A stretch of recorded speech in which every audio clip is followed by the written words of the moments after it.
Welcome to Bet the Edge on this Friday, June the 24th. It's a summer Friday edition. Bet the Edge powered by PointsBet. Thanks to those of you watching along on the NBC Sports EDGE YouTube channel. He is the whale capper, Drew Dinsick. I am Matt Bernier filling in for Sarah Perlman. A busy show here on this Friday. Head trader at PointsBet, Jay Croucher, will stop by to recap where bettors won big after a wild NBA draft. The day, the evening, the whole nine. It's been chaos. We'll talk about it all. Jay will also detail the liability in Game 5 of the Stanley Cup Final tonight between the Colorado Avalanche and the Tampa Bay Lightning. The Avs looking to earn their first Stanley Cup since 2001. And Bet the Edge researcher Johnny Venezia will join the show to handicap the College World Series happening this weekend out in Omaha. All that and more on today's edition of Bet the Edge, powered by PointsBet. Drew, first things first, I heard you had quite the evening, a successful evening purely on the NBA draft. Is this accurate? Yeah, no, last night made my week, made my month, made my year. Like, that was as good of a possible outcome as we ever could have had. Paolo going first, that was the most liquid market. That was really the only way to get bets of size down on the NBA draft. And, the entire process to me was about uncertainty and, the idea that there was ever, kind of some ironclad firming of the decision making in the front office there until the very last moment. I just never bought into it, and thankfully picked the right horse. It happened to be the horse with the longest odds, but you as a horse guy know when there's a 3-horse race and the margins are slim, but one of them is priced 20-1, there's only one bet to be had, and yes, that is basically the way that this broke. And frankly, happy for everyone who tailed us, who was involved, all of our partners and everybody. Happy for all the, the folks that, did all the hard work on this. Hope we get to do this again next year. For those of you who may have missed everything somehow, if you're living under a rock, Banchero goes 1 to Orlando, Chet goes 2 to OKC, Jabari Smith Jr. goes 3 to Houston, Keegan Murray from Iowa goes 4 to Sacramento. Maybe that was a little bit of a surprise, depending on how you wanted to look at it. And Jaden Ivey rounds out the top 5, going to Detroit. Detroit's been very busy over the past few days, making a number of moves. Jeremy Grant moved out. Banchero, I think one of the interesting sort of nuggets from the Bet the Edge research team that I was taking a look at, Duke sets a school record for most players drafted in an NBA draft. They had 4 players in the first round. Mark Williams goes 15th. AJ Griffin goes 16th. Wendell Moore Jr. goes 26th. And then Trevor Keels goes in the second round of the Knicks. For a team that was that stacked that we saw them, look as good as they did in the NCAA tournament in March, it is still kind of one of those things that you look back and you go, how did they not win? Yeah.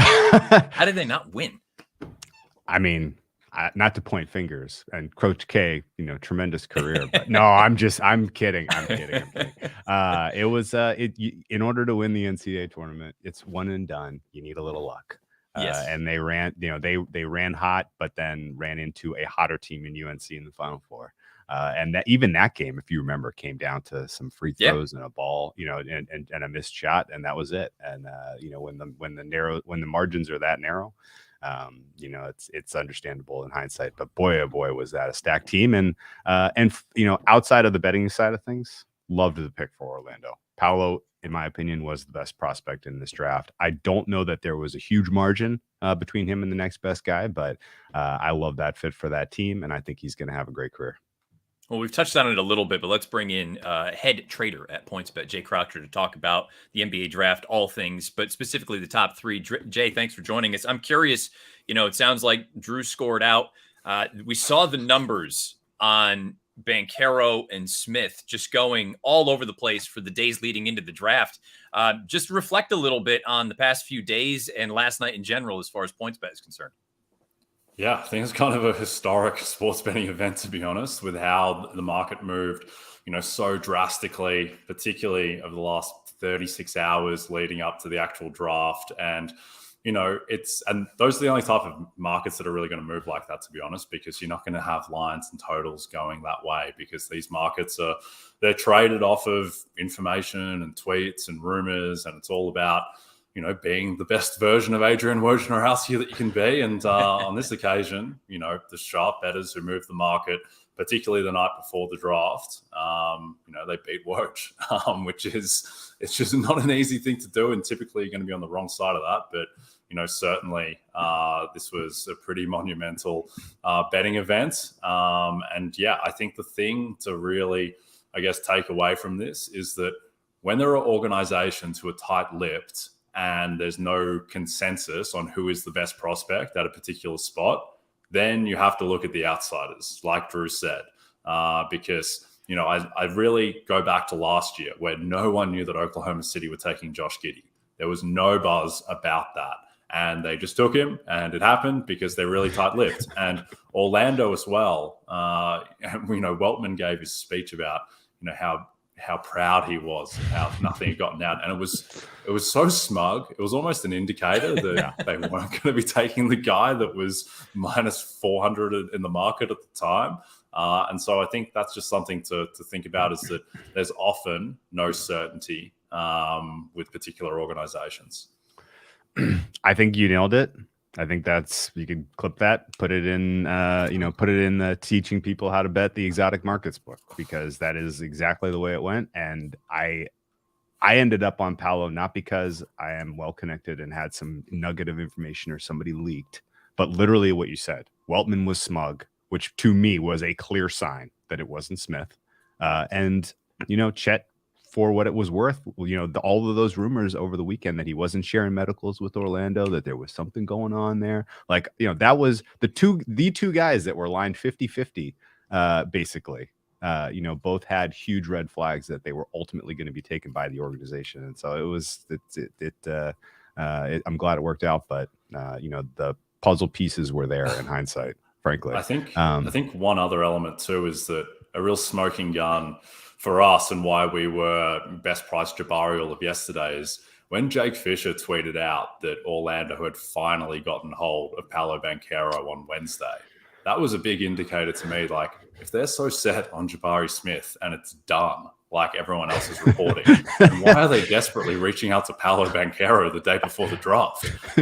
So that's just another thing. I think, look, you've just got to sift through, and you can't just take, blanket statements from newsbreakers necessarily. They're going to be right most of the time, but sometimes they're wrong, and when they're wrong, you can profit off it.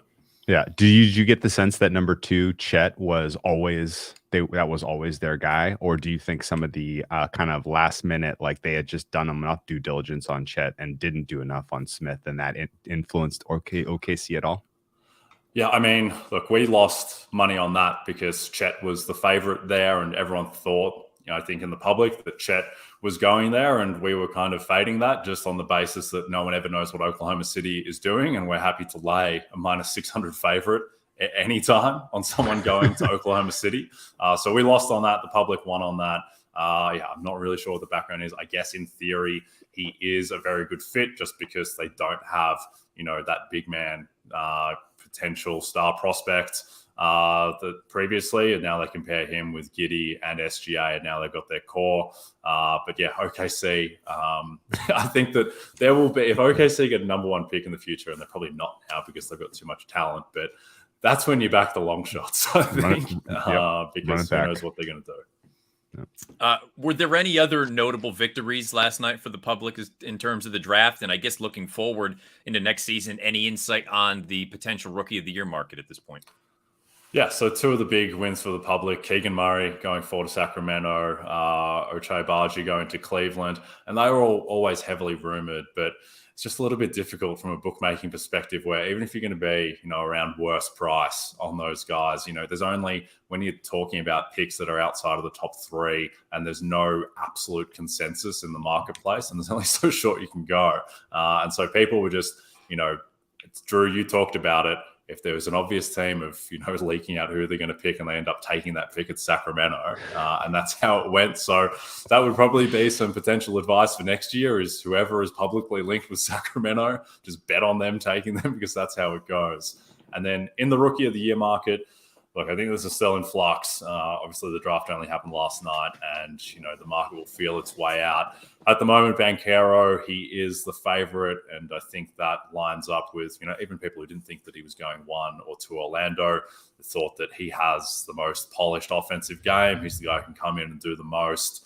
Jabari Smith as well. I think he probably has a better chance to win Rookie of the Year on Houston than he would have on Orlando, just because I think he's a bit of a cleaner fit there offensively. But look, looking at the odds right now, and this will shake out. If I had to bet someone at the moment, I would bet Chet Holmgren, just because he's going to get the playing time. He's going to be more efficient than the other guys, and he's also going to have the defensive impact. And maybe voters don't value defensive impact as much, particularly when OKC aren't going to be a playoff team. But at the same time, I think Paolo might have some issues with efficiency. And also, there's actually a few mouths to feed in Orlando now. Yeah. We've got Suggs, you've got Cole Anthony, you've got Franz Wagner, who never gets talked about, but is really good.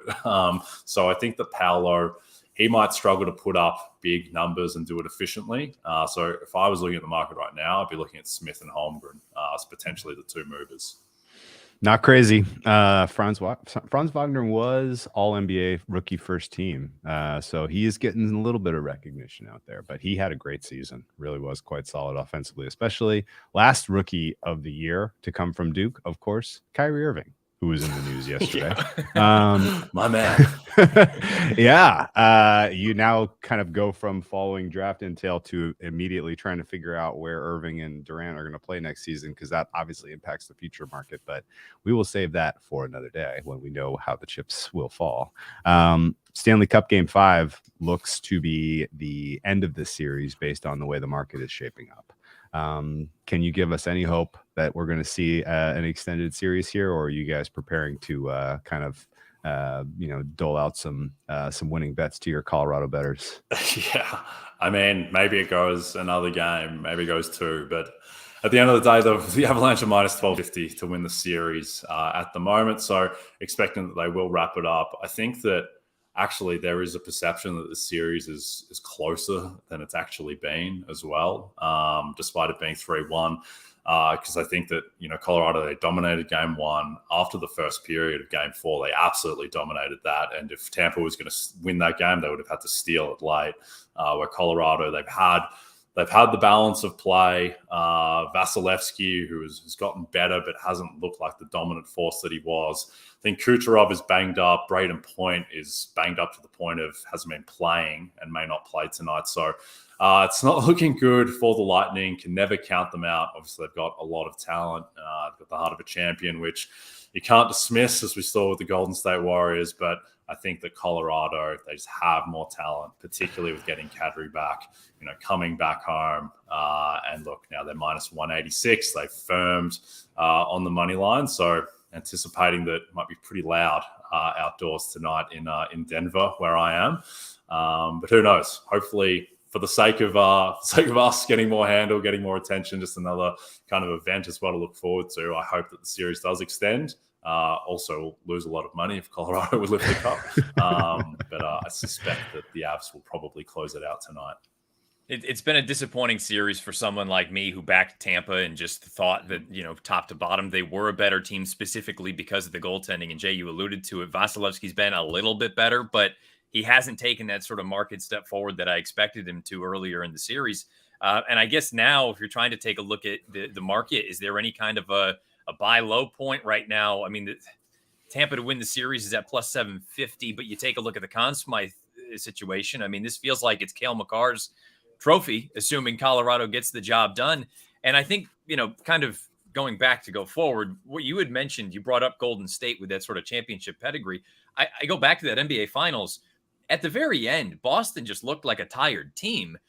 I mean, that's exactly what Tampa looked like on Wednesday night, especially in overtime. It just looked like they didn't have any kind of legs, and Colorado was buzzing around out there. Look, I've had basically everything wrong about this series so far. I have a hard time seeing this thing getting past tonight, but do you see any kind of value out there in any of these markets? Yeah, I think it's a really interesting point. It's kind of roles reversed from the NBA Finals, where you've got the champion team in this series that looks like the tired team. And yeah, they did look tired. They looked absolutely done. And I think that the thing to remember there is that if they don't have Braden Point, he's their third best skater. They potentially don't have a fully fit Kucherov after he was maimed by Devon Taves a couple of games ago. And so they just don't seem to have the force and the energy. They did look incredible in the first period in Game 4, but might be some parallels to how the Celtics came out in Game 6, where they took a 14-2 lead and you're just firing your best shot early. And then Colorado, they gradually got the run of play. I think if you're looking at the Conn Smythe, I've been touting this guy all playoffs, and it's looking pretty grim now. But I would look at Kucherov just because, he does have very long odds, and he is clearly leading the team in points, and he has been, potentially their best player over this 3-year run. And if they do come back and win the cup and he leads the team in points with a significant margin, then you'd expect that he would get the tiebreak and that he might come out on top. At the same time, he didn't look very good last game. So on the Tampa side, he would be the guy that I would look at, even though Vasilevsky's performance is probably more correlated to Tampa winning in these last 3 games. And then, look, it's hard to be too excited about value at -667, but I think that Cale Makar is pretty close to a lock to win the Conn Smythe. McKinnon just hasn't put up the big scoring numbers in the Stanley Cup Finals, and I think that Makar was the rightful favorite coming in for Colorado, and he's only strengthened his case. So unless the series really extends, or unless McKinnon scores a hat-trick tonight, which isn't out of the question, I think that Makar will probably lock it up. So might be some parlay fodder there at the -667.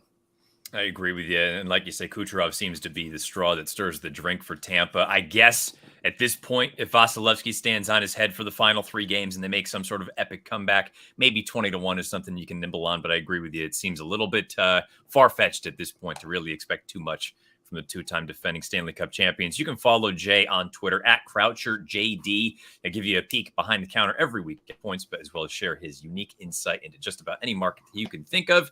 Jay, thank you as always. Thanks, guys. A pleasure. Have a great weekend. Oh, we will. Just a reminder, if you don't have the NBC Sports Predictor app powered by PointsBet, go download it now. The contests are free and easy to play, and you have a shot to win thousands by predicting what will happen in Major League Baseball, on the PGA Tour, and the NASCAR circuit. Yeah, Drew, I mean, it's just, I wish I had more to say about the Stanley Cup Final. It's been a very underwhelming performance from Tampa as someone who has backed them heavily leading into it. I really thought that the edge in goal was going to be the difference maker, and I need a bit of a mea culpa. I basically dumped on Darcy Kemper on Wednesday on Bet the Edge Game Time. He was fantastic on Wednesday. I think he really was a difference maker. And to Jay's point, especially in that first period, I thought he really kept things in check. Give credit where credit's due. Kemper answered the bell. Yeah, and I think you hit on a bunch of key points on your breakdown, and I agreed with basically everything you said. And now we have 2 seasons in NBA and the NHL that are coming to an end, where I think the same general takeaway can be made, which was the previous 2 years were compressed and were extremely tough on all of these athletes. And, at some point, the amount of time spent on the ice by the Tampa Bay Lightning overall was going to come home to roost. And it has happened in this series. And I think you can say similarly for Boston Celtics. The team just ran out of gas, at the end of their run there. And, that's what we're seeing now with the Lightning. At least that's the way it feels. Especially with Tampa, too. We're not talking about a bunch of spring chickens out there. I mean, this is a veteran-laden group, and Jay also alluded to the fact that they seem like they're relatively dinged up at this point. So we'll find out. Maybe they can pull a rabbit out of the hat, or Vasilevsky can, stand on his head. But things certainly look dire if you are a fan of the Tampa Bay Lightning. Let's pivot from the ice to the diamond, specifically in Omaha. We'll bring in Johnny Venezia to talk a little bit about the College World Series. The championship series starts on Saturday with Game 1. Oklahoma listed at -110, Ole Miss at -115. The over-under is at 12. Johnny, what are we looking at on Saturday? Hey, guys, good to be back with you. I really couldn't sleep last night, and I wasn't sure if it was because I had 37 espresso martinis or just because I was super excited to come on. But, yeah, man, let's get right into it. Listen, we got the Oklahoma Sooners, an absolute wagon with a couple of show ponies like Peyton Graham, Tanner Treadaway, John Spikerman. You know what? I want to go this direction here. The winner of Arkansas winning Wednesday's game versus Ole Miss was Oklahoma. because on Thursday, it forced both teams to have to burn their aces, which now heavily aligns in favor of Oklahoma with the pitching, because now they have all of their guys on full rest. They get to throw lefty ace Jake Bennett on Saturday against probably freshman lefty Hunter Elliott. Now, the big thing that I love about Oklahoma in this matchup on Saturday is because Ole Miss just does not hit lefties that well. They're significantly worse against the left-handed pitchers, about 20, 25 points lower.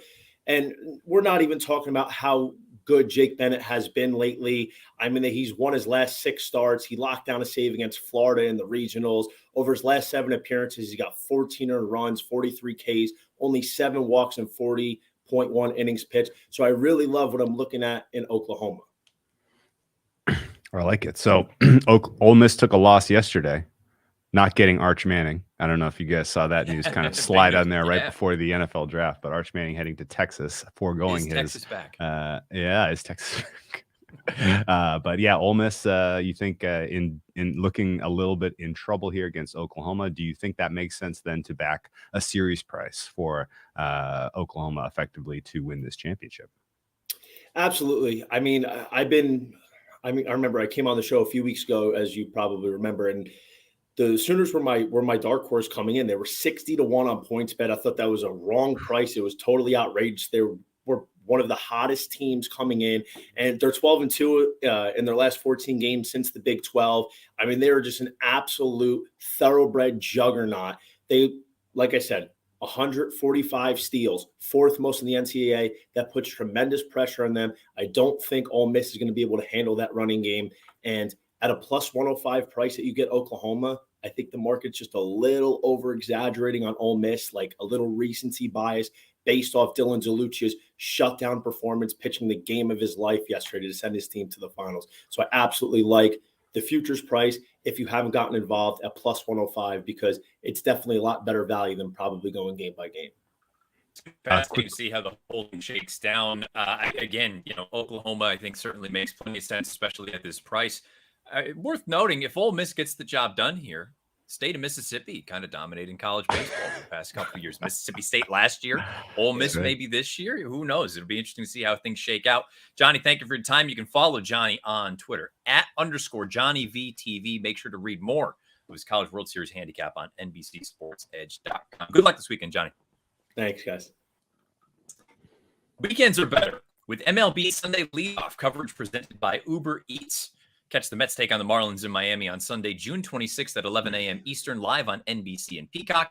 To learn more, go to peacocktv.com/MLB. And if you want a chance to win $25,000 at the game, download the NBC Sports Predictor app powered by PointsBet and enter Sunday's free Grand Slam Pick'em contest. My buddy Ahmed Fareed will be down there with that. Hopefully I'll see him next weekend when we are at Churchill Downs. That could be a little bit of a tip-off for my edge of the day, but first things first, we have to go to the hot hand, Drew Dinsick, the whale capper, after a giant night. Last night, big score on Paolo. What are we doing here on Friday afternoon?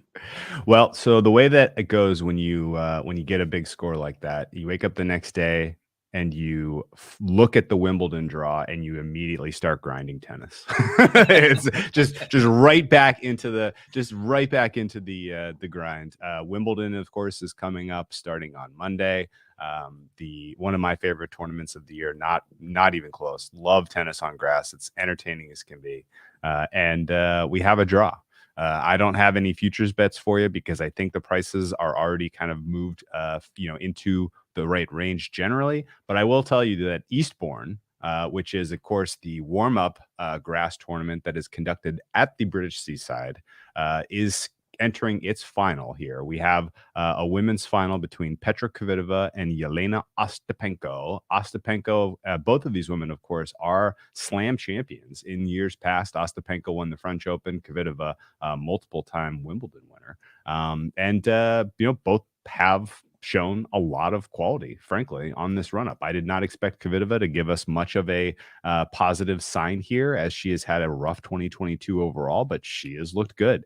Ostapenko right now -136 on the money line. I can't get there price-wise. This is a dead even match. I think the over, there's a number of ways to attack this. If this is a 50-50 match, you could play over 22 games. 21.5 right now is available on PointsBet at -129. That's a bettable number. My fair price is 25.5 games, excuse me here. I think we're going to see multiple tie breaks in this match.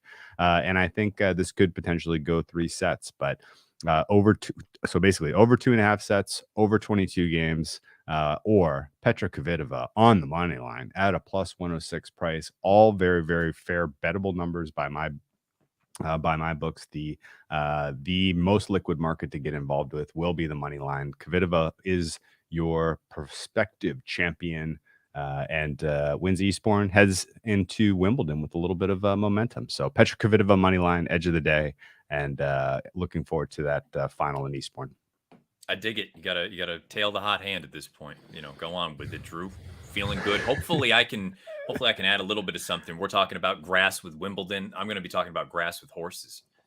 Change up a little bit. No baseball here this afternoon. We're going to be talking about horses. Also, selfless or shameless self-promotion. Next Saturday, Churchill Downs Breeders' Cup Challenge Series, 4 Eastern. NBC will be down there checking out the Stephen Foster Handicap. But today, we're going to be looking at Belmont Park on the grass, race number 8, the 8 horse at 8-1 on the morning line. Crazy 8s on Friday. Timbuktu. The horse's name is Timbuktu. Going a mile and an eighth on the turf, trained by Brad Cox, making his second start of the season, third start of his career.